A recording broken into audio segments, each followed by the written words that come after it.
If Cinque Terre has been on your bucket list or you're wondering if it should be, this video is for you. We'll be sharing the villages, the coastline, and the moments that completely took our breath away. From dramatic cliffs to colorful seaside towns, charming streets, and even a little rainy day adventure, this day had it all.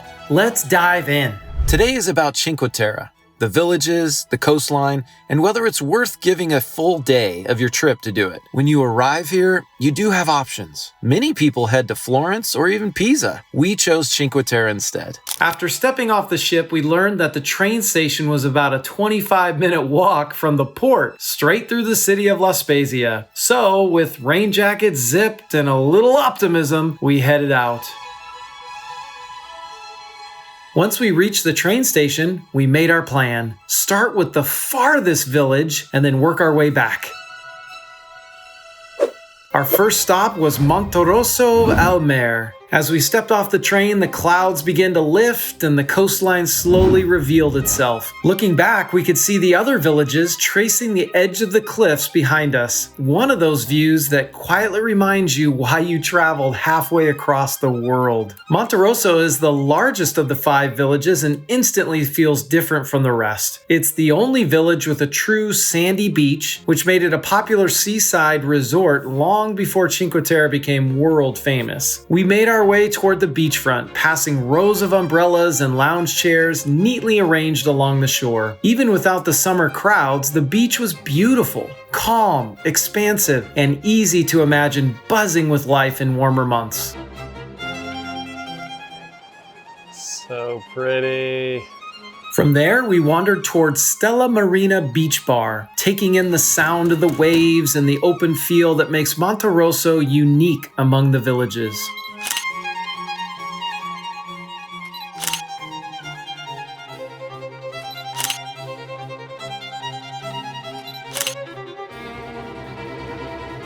As we continued exploring, we passed Mikey Ristorante, a Michelin-starred restaurant known for its refined take on Ligurian cuisine, a must-visit for anyone planning a food-focused trip. If you're of the Michelin star bent looking for restaurants of such, Mikey, right there, I think I'm saying that right, Mikey, M-I-K-Y, Michelin star year after year after year after year. Check it out. Oh, my girl, she can sniff out some coffee, let me tell you. Say that everywhere we go. I know, it's true. Let's give some props to the little cafeteria. Monterosso al Mare. Far left is where we were.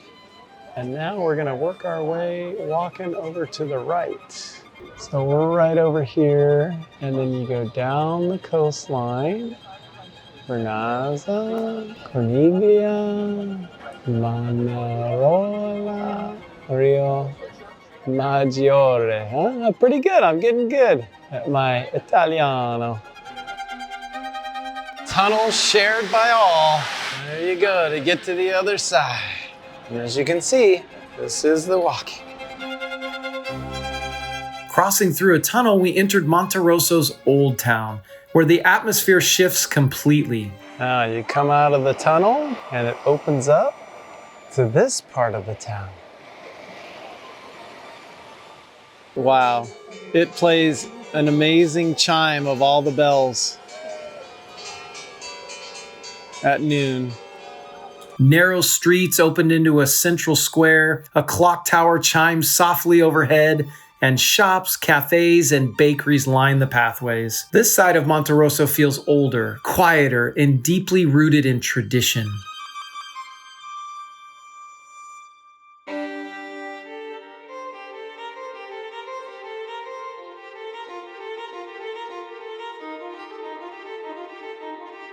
With local vendors, tucked away courtyards, and the unmistakable scent of fresh focaccia drifting through the air. After some wandering and a surprisingly determined search, we finally found what Lexi had been craving: pepperoni pizza. Tucked into a tiny spot called La Pia, it was the kind of place you'd miss if you weren't paying attention. In fact, that actually happened to us. We missed it a couple times.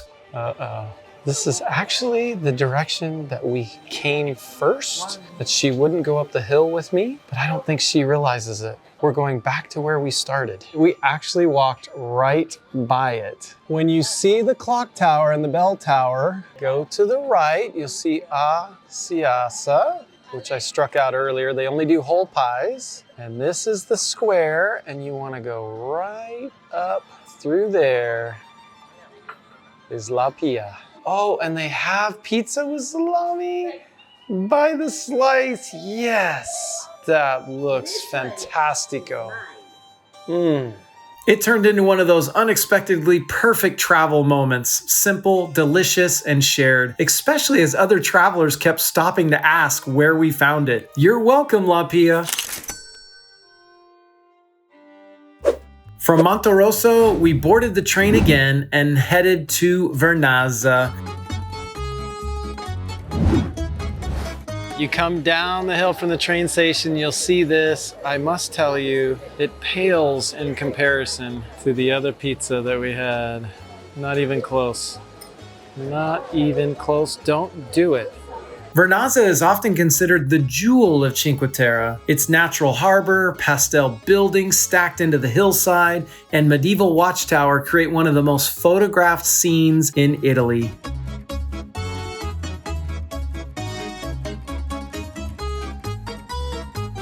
Walking through the village, we found a small opening in the stone, a simple hole in the wall that frames the ocean on the other side. It felt like a hidden window to the sea, and an easy favorite for photos.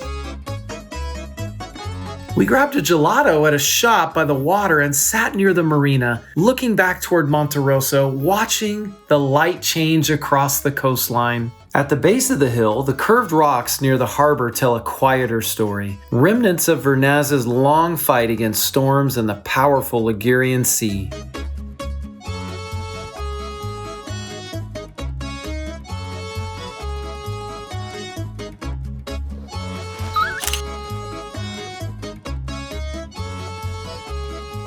Our next planned stop was Corniglia, the only village not directly on the water. Perched high above the coast and requiring a steep climb from the train station, we decided to save it for another visit, especially since Lexi wasn't feeling her best. Instead, we continued on to Manarola. After walking through a long tunnel, the village opens up dramatically. You're gonna get off the train, you're gonna go down, across, up, and then you're gonna come down this tunnel, and it'll open up to you. Steep cliffs rise on either side, covered in beautiful buildings painted in shades of pink, yellow, and red, stacked tightly against the hills. Manarola is one of the oldest villages in Cinque Terre, with a history rooted in fishing and winemaking. The terraced vineyards carved into the hillsides above the town are a testament to centuries of hard work and ingenuity. A quick tip here: when you exit the tunnel, turn right. That's where the shops, restaurants, and views are. Turn the other way, and you'll find yourself hiking uphill pretty quickly. So you come up the steps, and you are greeted by this big courtyard with the beautiful floor design, and then start to see some of the magic. Oh, what do you see, my love? Oh, it is magical. Come down the hill, and Manarola opens up to you, beckoning you, come down. See what I have to offer you. Oh my goodness, gorgeous. And back up the hill through all the people. Don't be afraid to turn around because it is just beautiful. And take this walking path so you can get an amazing view. Walking along the bay on the right side, the view looking back toward the village is nothing short of spectacular. This was easily one of our favorite spots of the day. So real estate is quite valuable here. In fact, you'll do whatever you can to get your piece of heaven. Look at this house. There's like no side of the house. It's into the mountain. Wow. Wonder how far back underneath it goes. I think the road goes over the top. Our final stop was Riomaggiore. The most colorful of the 5 villages, Riomaggiore is steep, vibrant, and full of energy. Buildings rise sharply from the water, stacked in bold colors that seem to glow against the cliffs. Dating back to the 13th century, Riomaggiore has always been closely tied to the sea. It's also the highest village we visited, and it definitely lets you know it. While exploring, we met a fun group of fellow travelers from Louisiana. Shout out to Bo and the crew. And we shared a few laughs along the way, that's for sure. Like many first-time visitors, we initially walked uphill, only to realize the water and marina were actually downhill. It's easy to get turned around in these villages, especially when you're mixing up village names by the end of the day. And just like that, time caught up with us. So here's the honest takeaway. If you love walking towns, dramatic coastal views, and places where every turn feels different, Cinque Terre absolutely belongs on your bucket list. But if steep hills, crowds, or train hopping stress you out, this might feel more exhausting than relaxing. For us, the mix of views, food, and variety made it completely worth it. I'm super impressed. Which one was your favorite? I think the one before this. Monterosso? Yes. Monterosso. That one was I think just that was really, my really favorite too. cool.